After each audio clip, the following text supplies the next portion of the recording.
Welcome to my channel Bhagyalakshmi పచ్చ. ఎలా ఉన్నారు? బాగున్నారా? నేను కూడా చాలా బాగున్నాను. అందరికీ గుడ్ మార్నింగ్. ఇప్పుడే నిద్ర అయితే లేచాను. ఇంకా నిద్ర లేచిన వెంటనే బయటకు వచ్చేసి గేట్లు ఓపెన్ చేసి ఇప్పుడైతే ముగ్గేస్తున్నాను. నైటే గచ్చంతా ఊడ్చేసి కడిగేశాను. ఇంకా ఉదయం నిద్ర లేచిన తర్వాత అయితే ముగ్గేస్తున్నాను. ఒక్కొక్క రోజు నైట్ ముగ్గేయటం అయితే మర్చిపోతాను. ఉదయానికి గచ్చంతా ఆరిపోయింది కదా, ఉట్టి గచ్చు మీద ముగ్గేయకూడదంట. అందుకనే కొంచెం వాటర్ జల్లేసి అయితే ముగ్గేస్తున్నాను. ఉట్టి గచ్చు మీద ముగ్గేసినా కూడా ముగ్గు అనేది సరిగ్గా కనిపించదు. కొంచెం వాటర్ జల్లి ముగ్గేసామనుకోండి, ముగ్గు అనేది బాగా తెల్లగా మెరుస్తా బాగా నీట్గా కనిపించింది. ఈరోజైతే సింపుల్గా ఇంక ఇదిగోండి చిన్న ముగ్గు అయితే వేశాను. పెద్ద ముగ్గు అయితే వేయలేదు. ఉదయం పూట పెద్ద ముగ్గు వేయాలంటే చాలా లేట్ అయ్యిద్ది. ఇంకా అందుకని చిన్న ముగ్గు అయితే వేశాను. ఈరోజు పిల్లలకు కూడా స్కూల్ లేదు కాబట్టి కొంచెం లేటుగానే నిద్ర లేచాము. ఇంటికాడ మైకులు గోల మామూలుగా ఉండదు. సండే వచ్చిందంటే ఇంకా మైకులు గోలేనండి. మధ్యాహ్నం 12 గంటల దాకా మైకులు ఉంటానే ఉంటాయి. వీడియో చేసుకోవడానికి సండే రోజు కొంచెం ప్రాబ్లంగానే ఉంటుంది, కానీ తప్పదు కదా. సండే రోజే స్పెషల్గా ఉతకాల్సిన బట్టలు అయితే కొన్ని ఉన్నాయి. స్పెషల్గా ఉతుకుతున్నారంటే కొత్త బట్టలు అనుకున్నారు, పాత బట్టలు అండి. పొలం వెళ్ళేటప్పుడు పొలం పని చేసేటప్పుడు వేసుకుంటాం కదా ఆ బట్టలు. ఇంక ఈరోజు అయితే పొలం పని వెళ్ళే పని లేదు, అందుకని ఈరోజు ఉతుకుతున్నాను. సండే రోజు కరువు పని ఉండదు కదా, ఇంక ఈ బట్టలు వేసుకునే పని ఉండదు, అందుకని ఈరోజు అయితే ఉతుకుతున్నాను. మరీ వారానికి ఒక్కరోజు కాదులేండి, వారంలో మధ్యలో ఒకరోజు ఉతుకుతాను. ఇంకా ఆదివారం రోజైతే ఉతుకుతాను. పొలం వెళ్ళే బట్టలు కాబట్టి మురికి చాలా ఎక్కువగా ఉండిద్ది, నల్లంగా ఉంటాయి బట్టలు. అందుకనే కొంచెం సరిపేసి అయితే సరుపులో నానబెడుతున్నాను. నార్మల్ బట్టలు సపరేట్గా నానబెడతాను, వీటిని సపరేట్గా నానబెడతాను. మళ్ళీ నార్మల్ బట్టల్లో నానబెట్టాను అనుకోండి, మురికి ఎక్కువగా ఉండిద్ది కదా, ఈ మురికంతా ఆ బట్టలకు అండిద్ది. అందుకనే వేటికై సపరేట్గా నానబెడుతున్నాను. ఇదైతే పాత బకెట్ అండి. ఎప్పుడో తీసుకున్నాం, చాలా అవుతుంది. మా పెళ్ళైన కొత్తలో తీసుకున్నామో ఏమో ఈ బకెట్. అప్పటి నుంచి ఇలాగనే వాడుతున్నా. కాకపోతే కాడ అనేది పోయింది. కాడ పోయినా కానీ ఇంకా మామూలుగా బట్టలు నానబెట్టుకోవడానికి బట్టలు జాడించుకోవడానికి ఉపయోగపడిద్దిలని దీన్ని ఇలాగే ఉంచుతున్నా. బకెట్ పెద్దది వెడల్పుగా ఉంటుంది, బట్టలు జాడించుకోవడానికి చాలా బాగుంటుంది. బకెట్ మార్చి కొత్త బకెట్ తీసుకోవాలంటే చాలా డబ్బులు అవుతాయి. ఇంక ఇప్పుడైనా కానీ ఇలాంటి బకెట్లు ఎవరు వాడట్లేదుగా. ప్రతి ఒక్కళ్ళు ప్లాస్టిక్ బకెట్లే వాడుకుంటున్నారు. పెరుగు బకెట్లు, ఏదైనా పెయింట్ వేసినప్పుడు బకెట్లు వస్తున్నాయిగా అవి కానీ, లేదనుకోండి కొనుక్కొనైనా సరే ఎక్కువ ప్లాస్టిక్ బకెట్లే వాడుతున్నారు. కానీ ఇలాంటివి అయితే అస్సలు వాడట్లేదు. ఇంకా కొంచెం సరిపేసి వాటర్ పోసి ఇంక ఇదిగోండి గిలక్ కొడుతున్నాను. గిలక్ కొట్టామనుకోండి సరుపు మొత్తం వాటర్లో బాగా కలిసిపోయింది. నురుజు చూడండి ఎలా వచ్చిందో, బాగా నురుజు వచ్చింది. ఇలా గనక బట్టలు ఒక గంట సేపు నానబెట్టామంటే ఎంత మురికున్నా సరే శుభ్రంగా పోయిద్ది. సరుపు అయితే నేను XXX సరుపు వాడతాను. అంతకుముందు అయితే సర్ఫ్ ఎక్సెల్ వాడేదాన్ని. సర్ఫ్ ఎక్సెల్ చాలా రేట్ ఎక్కువగా ఉంటుందని అని చెప్పేసి సర్ఫ్ ఎక్సెల్ అయితే తీసుకురావట్లేదు. XXX సర్ఫ్ అయితే వాడతాను. ఇంకా టబ్లోనేమో నార్మల్ బట్టలు నానబెట్టడానికైతే సరిపేసి వాటర్ పోసాను. ఇంకా గాబులో కొంచెం నీళ్ళే ఉన్నాయని ఇప్పుడైతే మోటార్ వేస్తున్నాను. నిన్నే గాబులకు బాగా పాచిపట్టిందని గాబులకి బ్లీచింగ్ అయితే రాశాను. బ్లీచింగ్ రాసి కడిగి వాటర్ అయితే పట్టాను. ఇంక ఈ పూట అయితే గాబు కడగాల్సిన అవసరం లేదు, నీళ్లు కొంచెమే ఉన్నాయి. ఇంకా అందుకని మోటార్ అయితే వేసాను. ట్యాప్ తిప్పాను అనుకోండి నీళ్ళు అనేవి వెనక్కిపోతాయి. వెనక గాబు ఉంది కదా, బాత్రూము గాబు అవి ఉన్నాయి, ఆ నీళ్ళన్నీ వెనక్కి వెళ్ళిపోతాయి. ఇంక ఇదిగోండి ఇక్కడ ఒక గాబు ఉంది, ట్యాప్ ముందుకు తిప్పామనుకోండి నీళ్ళు అనేవి ఇక్కడికి వస్తాయి. మాకైతే బోర్ లేదు, ట్యాంకీలు అవన్నీ ఏమి లేవు. ఇంకా బావికి మోటార్ వేసాము, మోటార్ ద్వారాగా ఇంకా నీళ్ళు అయితే వచ్చేస్తాయి. ఇంకా అంట్లు బట్టలు అన్నీ అయితే బయట వేసాను. ఈరోజు టిఫిన్ అయితే చపాతీలు. సండే అంటే ఇంకా మా ఇంట్లో ఎక్కువగా చపాతీలే టిఫిన్ ఉండేది. ఇంకా చపాతీల్లో కూరగా అయితే బఠానీలు నానబెట్టాను. బఠానీలు నిన్న ఉదయం పూట నానబెట్టాను. సాయంత్రం పూట బఠానీలు మసాలా కూరలాగా చేద్దాంలేని, పావుబాజీ మసాలా కూర చేస్తాం కదా అలా చేద్దాంలేని నానబెట్టాను. ఇంకా నవీన్ కూడా తినాలనిపించట్లేదు అన్నాడు. ఇంట్లో బ్రెడ్ కూడా లేదు. ఇంకా బ్రెడ్ లేనప్పుడు పావుబాజీ మసాలా చేసిన పిల్లలు తినర్లే అని చెప్పేసి బఠానీలు అలాగనే ఉంచాను. ఇంక ఈ పూట అయితే ఈ బఠానీలతో కూర చేస్తున్నాను. కూర చేసి చపాతీ కాంబినేషన్ బఠానీలు కూర. ఈ కూరకు కావాల్సినవన్నీ ఫ్రిడ్జ్లోంచి తీసుకుంటున్నాను. కొన్ని కూరగాయ ముక్కలు వేసామనుకోండి కూర అనేది టేస్ట్ చాలా బాగుంటుంది. ఇంట్లో ఏముంటే అవైతే వేస్తున్నాను. మన ఇష్టం అండి. క్యారెట్, బంగాళదుంప, క్యాలీఫ్లవర్ అని, క్యాబేజీ అని మన ఇష్టం. ఏ కూరగాయలైనా వేసుకోవచ్చు. ఏ కూరగాయలైనా అంటే దొండకాయలు బెండకాయలు అలాంటివి వేయకూడదు, కానీ క్యారెట్, బీట్రూట్, టమాటాలు అవి వేసుకోవచ్చు. నాకైతే ఇంట్లో క్యాలీఫ్లవర్ ఉంది, టమాటాలు ఉన్నాయి, బంగాళదుంపలు ఉన్నాయి, ఇవైతే వేస్తున్నాను. కూరగాయలు ఇదిగోండి. కూరగాయలు సర్దిన తర్వాత కూడా నేను పైన ఒక పేపర్ వేసుకుంటాను కదా, కూరగాయలు తీసిన తర్వాత కూడా ఇంకా పైన అయితే పేపర్ వేసి పెట్టాను. ఇలా వేయటం వల్ల కూరగాయలు అనేవి త్వరగా పాడవ్వండి, ఎన్ని రోజులైనా ఫ్రెష్గా ఉంటాయి.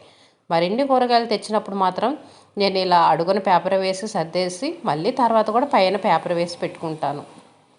ఇప్పుడైతే కూరగాయలు కట్ చేస్తున్నాను. టమాటాలు, క్యాలీఫ్లవర్ అయితే కట్ చేశాను. బంగాళదుంప లాస్ట్లో కట్ చేస్తున్నాను. ఎందుకంటే బంగాళదుంప నల్లగా అయిపోయింది కదా, మళ్ళీ దీన్ని వాటర్లో వేసి పెట్టడం ఎందుకులని ఫస్ట్ వేయాల్సిన కూరగాయలన్నీ కట్ చేసిన తర్వాత లాస్ట్లో బంగాళదుంప అయితే కట్ చేశాను.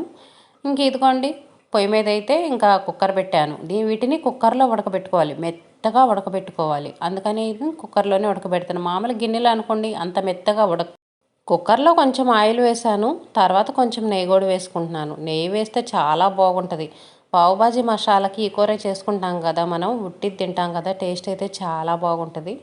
ఇంకా అందుకని కొంచెం నెయ్యి కూడా వేసాను. ఈ ప్యాకెట్ అరసలు ఉండేటప్పుడు నెయ్యి తెప్పించాను. అదైతే కొంచెం మిగిలితే ఇంకా ఫ్రిడ్జ్లోనే పెట్టుంచాను.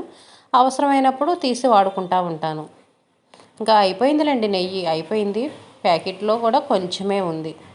ఇప్పుడైతే ఇంక ఇదిగోండి, ముందే కట్ చేసి పెట్టుకున్నాం కదా కూరగాయలు, అవి అయితే వేసాను. తర్వాత ఇంక ఇదిగోండి, ఇప్పుడు బఠానీ వేసాను. బఠానీ మాత్రం బాగా నానాలి. బాగా నానలేదనుకోండి త్వరగా ఉడకదు. మనం ఎంతసేపు ఉడికించినా సరే ఇంకా గింజలుగా ఇత్తులుగా ఉండిద్ది. అందుకని బఠానీ మాత్రం బాగా నానాలి. కనీసం 5-6 గంటలైనా నానబెట్టుకోవాలి. అప్పుడే బఠానీ అనేది పర్ఫెక్ట్గా ఉడికిద్ది.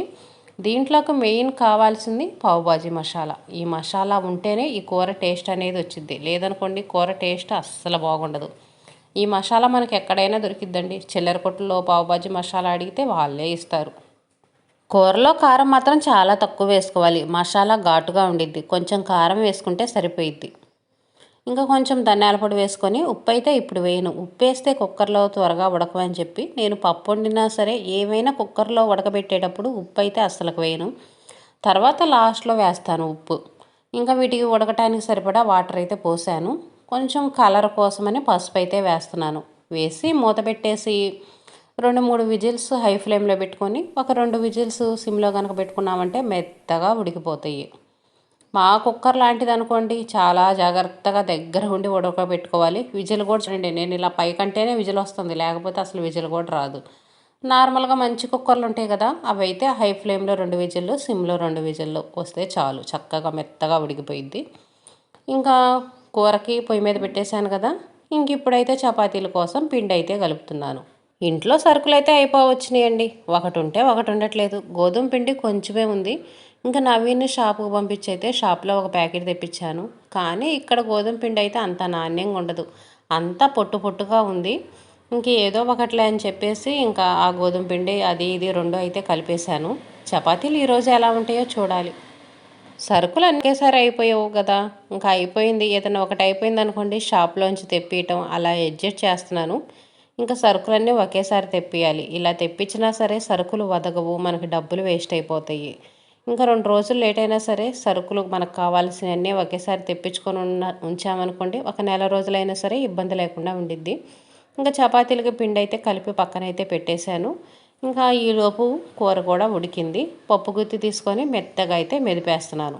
ఇది ముక్కలుగా ఉండకూడదు, మెత్తగా మన పప్పులాగా మెదిగిపోవాలి, అప్పుడే టేస్ట్ బాగుంటుంది. కూరగాయ ముక్కలు అయితే మాత్రం మెత్తగా ఉడికిపోతాయి, కానీ బఠానీ మాత్రం అంత మెత్తగా అయితే ఉడకదు. కొంచెం పలుకు అనేది ఉంటుంది. పలుకు ఉంటేనే టేస్ట్ అనేది బాగుంటుంది. అందులో మా కుక్కర్ అనేది పాత కుక్కర్ కాబట్టి, ఓటు కుక్కర్ కాబట్టి ఇది త్వరగా ఉడకదు. అందుకనే బఠానీ అనేది కొంచెం పలుకులుగానే ఉంటుంది. ఇంక ఇదిగోండి, ఇప్పుడైతే ఉప్పు వేసాను. కూరకి సరిపడా ఉప్పు వేసి పప్పు గుత్తి తీసుకొని మెత్తగా అయితే మెదిపేస్తున్నాను. మన కూర అయితే రెడీ అయిపోయింది. ఇంకా దీన్ని మనం వేడి చేసుకోవాల్సిన అవసరం ఉండదు, ఏమి చేయాల్సిన అవసరం ఉండదు. కూర మాత్రం త్వరగా ఉడికిద్ది, పని కూడా త్వరగా అయిపోయింది. అప్పుడప్పుడు చపాతీల్లోకి ఇలాంటి కూర చేసుకోండి, పని అనేది త్వరగా అయిపోయిద్ది. ఉట్టి కూర తినాలనుకున్నప్పుడు వేడిగా ఉన్నప్పుడు తినాలి. దీని మీద ఉల్లిపాయలు కట్ చేసుకొని ఉల్లిపాయలు వేసుకొని, మనం పానీపూరి తింటాం కదా, పానీపూరి అవి ఉంటాయి కదా, అవైతే కొన్ని ముక్కలుగా చేసుకొని ఈ కూర మీద వేసుకొని కొంచెం నిమ్మరసం పిండుకొని తింటే ఉంటుంది. మనకు మసాలా అమ్ముతారు కదండి పానీపూరి అమ్మేవాళ్ళు, సేమ్ ఇంక ఇదే మసాలా. టేస్ట్ మాత్రం చాలా బాగుంటుంది. వేడిగా తినాలి, అప్పుడే టేస్ట్ అనేది మనకు బాగా తెలిసిద్ది. ఇంక ఇప్పుడైతే నేను చపాతీలు కాలుస్తున్నాను. చపాతీలు కాల్చేటప్పుడు కొత్త వాళ్ళకైతే ఒక సింపుల్ చిన్న చిట్కా చెప్తాను. మనం చపాతీల మీద ఆయిల్ వేస్తాం కదా, ఆయిల్ వేసినప్పుడు దాన్ని అలాగనే చపాతీ తిరగతిప్పేసామనుకోండి ఆయిల్ అనేది మన చేతి మీద పడిద్ది, మనకు కాలే ఛాన్స్ ఉంటుంది. అలా కాకుండా మనం పైన ఆయిల్ వేసినప్పుడు దాన్ని అట్లకాడ తీసుకొని చపాతీ అంతా ఇలా రుద్దినట్టు చేసామనుకోండి, మనం చపాతీ తిరిగేసేటప్పుడు ఆయిల్ అనేది మన మీద పడకుండా ఉంటుంది.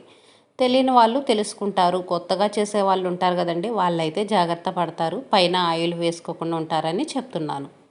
ఎందుకంటే ఫస్ట్లో మేము చేసేటప్పుడు మాకు అలాగనే జరిగింది కదా, చెప్పేవాళ్ళు లేరు కాబట్టి మాకు అలా జరిగింది. ఇంకా కొంతమంది తెలుసుకుంటారులని చెప్పేసి నేనైతే చెప్తున్నాను. బఠానీ కూర చపాతీ కాంబినేషన్ బాగానే ఉంది, కానీ చపాతీ కాంబినేషన్ బంగాళదుంప కుర్మా తర్వాతే ఏదైనా సరే దాని టేస్ట్ దేనికి రాదు. దేని కాంబినేషన్ అదేనండి, వేరే దానికి వేరేది సెట్ అవ్వదు. కాకపోతే పర్వాలేదు, తినొచ్చు, బాగానే ఉంది. బంగాళదుంప కుర్మా తర్వాతే ఏదైనా సరే చపాతీకి. ఇంకా పావుబాజీ మసాలాగా తినాలంటే ఈ బఠానీ కూర చేసుకోవాలి. నార్మల్గా ఉట్టిదైనా సరే ఉల్లిపాయలు వేసుకొని వేడివేడిగా అలాగైనా పిల్లలకి ఈవినింగ్ స్నాక్స్గా అయితే పెట్టొచ్చు. పిల్లలైతే ఇష్టంగా తింటారు. పిల్లలకి ఇలాంటివి పెట్టామంటే చాలండి, ఇష్టంగా అసలు వద్దనకుండా తింటారు. టిఫిన్ ఎంత తిన్నా సరే టీ తాగాల్సిందే. లేదనుకోండి టిఫిను మనం ఎంత తిన్నా, 4 చపాతీలు తిన్నా, 5 చపాతీలు తిన్నా, 10 చపాతీలు తిన్నా కడుపు నిండదు, తిన్న ఫీలింగ్ అయితే రాదు. అందుకనే 2 చపాతీలు తినేసి టీ అయితే తాగుతున్నాను. ఇప్పుడే నాకు కడుపు నిండినట్టుగా తృప్తిగా ఉంటుంది. ఉదయాన్నే టీలు కాఫీలు తాగే అలవాటైతే లేదు, కానీ టిఫిన్ తిన్న తర్వాత మాత్రం తప్పనిసరిగా టీ తాగాల్సిందే. మళ్ళీ సాయంత్రం 4 గంటలకి అలా అయితే టీ అయితే తాగుతాను. ఇంకా మధ్యలో అయితే టీ తాగను. సాయంత్రం కూడా ఒక్కొక్కసారి తాగుతాను, ఒక్కొక్కసారి తాగను. టిఫిన్ తినేసి టీ తాగేసి ఇప్పుడు హాట్ వాటర్ తాగుతుంది ఏంటి, ఏమైనా పిచ్చా అనుకుంటున్నారా? కాదండి, టిఫిన్ తిన్న తర్వాత బయట పని చాలా చేశాను. అంట్లు కడిగాను, బట్టలు ఉతికాను. ఈరోజు అంట్లు బయట వేసాను, ఉదయాన్నే బట్టలు నానబెట్టాను కదా, ఇంక ఇంట్లోకి వచ్చి టిఫిన్ పని మొదలు పెట్టుకున్నాను కదా, ఇంకా టిఫిన్ పనే చేస్తున్నాను, బయట పని అయితే చేయలేదు. ఇంకా అందుకని టిఫిన్ తిన్న తర్వాత అయితే అంట్లు కడిగేసి బట్టలు అయితే ఉతికేసాను. ఇంక ఈరోజైతే ఉదయాన్నే హాట్ వాటర్ తాగలేదు. ప్రతిరోజు ఉదయాన్నే హాట్ వాటర్ తాగే అలవాటు ఉంది కదా, ఈరోజు తాకపోయేటప్పటికి ఏంటో హెల్త్గా అనిపించింది. ఈరోజు నేను హాట్ వాటర్ తాగలేదు, ఈరోజంతా హుషారుగా ఉండదేమోనని అదొక దిగులుగా ఉంది. తర్వాత ఇంకా టిఫిన్ తిన్న తర్వాత 1 గంట టైం గడిచిన తర్వాత ఇప్పుడైతే హాట్ వాటర్ తాగుతున్నాను. ఇంక నీళ్ళు వేడి చేసుకుంటున్నాను కదా, ఖాళీగా ఉండటం ఎందుకని చెప్పేసి పొయ్యి అయితే క్లీన్ చేస్తున్నాను. నవీన్ అయితే ఆడుకొని వచ్చి వాడైతే పాలు వేడి చేసుకొని తాగాడు. ఇంకా పిల్లలు కనుక పొయ్యి కాడ పనిచేస్తే పరిస్థితి ఎలా ఉంటుంది, పొయ్యి నిండా పాలు అయితే పోసాడు. ఇంకా నీళ్ళు వేడి చేసుకున్నట్టు ఉంటుంది, పొయ్యి క్లీన్ చేసుకున్నట్టు ఉంటుంది అని చెప్పేసి ఒక క్లాత్ తీసుకొని పొయ్యి అయితే నీట్గా తుడిచాను. ఇంక ఇదిగోండి ఇప్పుడైతే హాట్ వాటర్ అయితే తాగుతున్నాను. ఇవి తాగితే కనుక నాకు హ్యాపీగా ఉంటుంది. ఇంకా మంచి హ్యాబిట్స్, మంచి ఆరోగ్యం అలవాట్లు తెచ్చుకున్నట్టుగా ఫీలింగ్ అయితే వచ్చేసిద్ది. కోడిగుడ్లు అయితే తినకూడదని చెప్తున్నారు, చికెను ఎగ్స్ తినకూడదు అంటున్నారు. ఇవైతే ఎప్పుడో తెప్పించానండి, ఫ్రిడ్జ్లో ఉన్నాయి. ఇంకా సండే కదా, సండే అంటే పిల్లలకి ఎగ్స్ అవి ఉండాల్సిందే. చికెన్ అంటే ఇంకా చికెన్ తీసుకురావట్లేదు, ఎగ్స్ అంటే ఇంకా ఫ్రిడ్జ్లో ఉన్నాయి, తప్పదో వాడుకోవాలని చెప్పేసి ఇంక ఈరోజైతే ఎగ్తో కూర చేద్దామని ప్రస్తుతానికైతే ఎగ్స్ అయితే ఉడకబెడుతున్నాను. ఇదేనండి ఈరోజు వీడియో మీకు నచ్చితే లైక్ చేయండి, షేర్ చేయండి, సబ్స్క్రైబ్ చేసుకొని వీడియో ఎలా ఉంది కామెంట్ పెట్టండి.